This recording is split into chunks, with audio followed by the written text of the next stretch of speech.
You're very welcome back to the show. I think I've got a cold myself. Is it a flu or a cold, Joe? I think from the common cold to the cough. Yeah. Do you know what? They're all around. Winter vomiting bugs, that is what we're talking about today. We're talking, again, I suppose, revisiting the flu vaccine.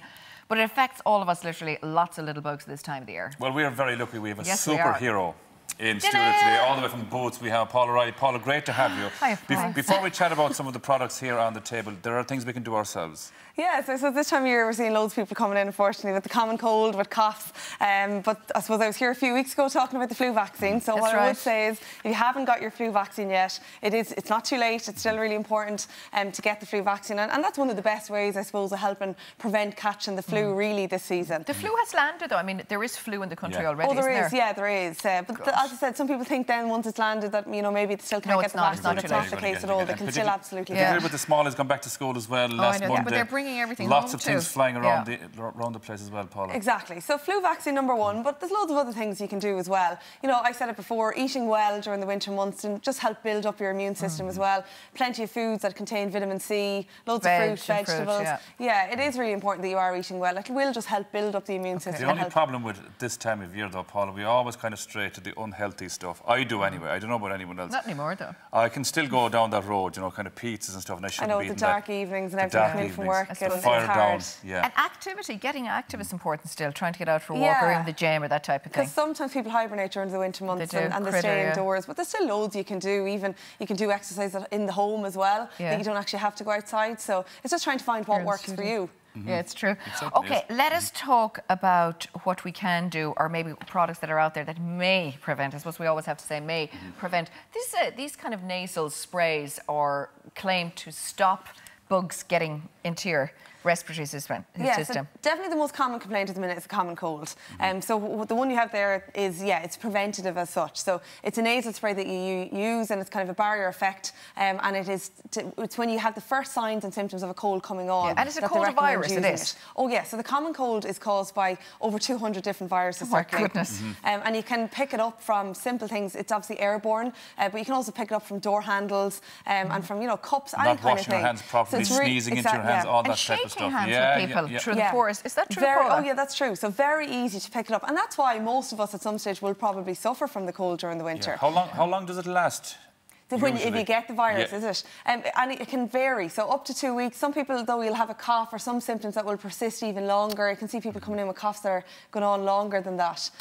But generally about 2 weeks, I would say, up to 2 weeks. And you can take maybe paracetamol, or you can take different things. And that's what you have here. I mean, you've got this day and night, which is pseudoephedrine as well, Paul, isn't it, if you're blocked up? Yeah, so the main symptoms are you might have, a headache, fever, but you could be quite congested as well, and then a cough is another sign. So if you're quite congested, your nose is quite blocked, or even your alternating between runny and blocked, then there's different things you can get. There's natural products you can use. You can steam inhalation, and there's products you can get in the pharmacy that can help with that too. Natural essential oils that you can include in that. Diffusers and stuff like that. Yeah, exactly. And they can help as well if you are really congested. But if they're not working and you find that actually, it's still persisting, then you can get something like these, which contain decongestants that can help, I suppose, relieve that congestion that's there. This is a very good, which is basically a saline rinse, and that's kind of to rinse your sinuses and try to clear it. Is that right? Yeah, exactly. That's exactly what it does. So it's a nasal rinse. It'll rinse the whole nasal passage. Some people, I suppose, if they have allergies or different things, they might kind of suffer from chronic congestion, and they find that quite good. But if you just find that you're kind of blocked up quite a lot, then something like a nasal sinus rinse can really help. Is it kind of like a deep cleanse or something for the inside of your nose? It's probably good as well, actually, but I suppose if there's stuff coming out, it's going into tissue, your throat, you're not going to get the whole lot of it. No, you're not. No, and something like this will definitely help. And it's natural as well if you don't want to go down the road of the paracetamols or whatever. Okay, coughs, as you said, there are so many different types of coughs. There's dry and everything. Yeah, and the treatment that you get will depend on what type of cough you actually have. So I suppose most commonly what we see people coming in with are maybe dry, tickly, irritating coughs. And with those, you mightn't have any kind of phlegm on the chest. It's just really dry and irritating.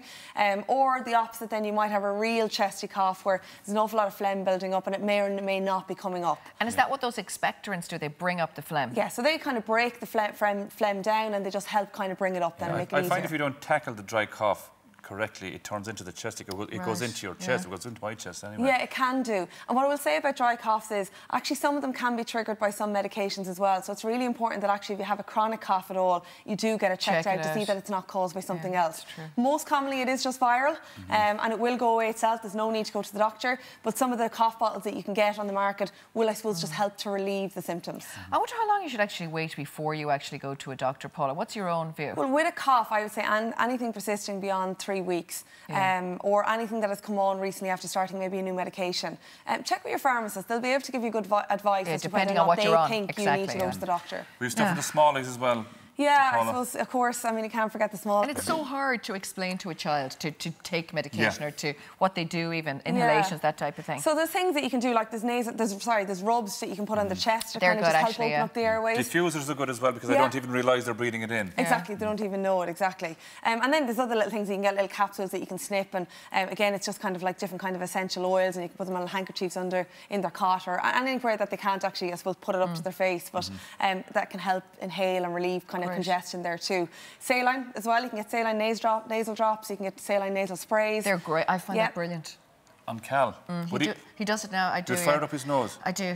And he doesn't mind it? Well, no, we have a deal. If he's allowed to spray it, seriously, you have to do deals with children. So I have this thing, he doesn't like it, but I say if I can do it, put it in a, the saline Sterimar or one of those, just salt spray, then he can actually spray it on me, in my face. It's a deal. It works. It works. Child is better, end of story. Seriously, let's talk about gut flora, because a lot of people associate your gut with your well-being. Yeah, I suppose this time of year we think about the winter vomiting bug. So, you know, you may have people coming in with the winter vomiting bug as well. Generally, it only lasts a couple of days, a day, 24 hours, and there's nothing really you can do. Just keep hydrated is the really important thing. But some people, I suppose, who are prone to a lot of gut problems or a lot of digestive problems, and there are some products that you can get that can help, I suppose, relieve that. And these are just natural bacteria in your gut that can just help. If you've been an antibiotic and stuff like that as well, I think they're good. They're great for kids as well. Yeah. Paula, thanks very much as always. Good. I'm totally fixed now, just by talking to you as always. Now, of course, everything we discussed today, you can head over to boots.ie and get all the information there.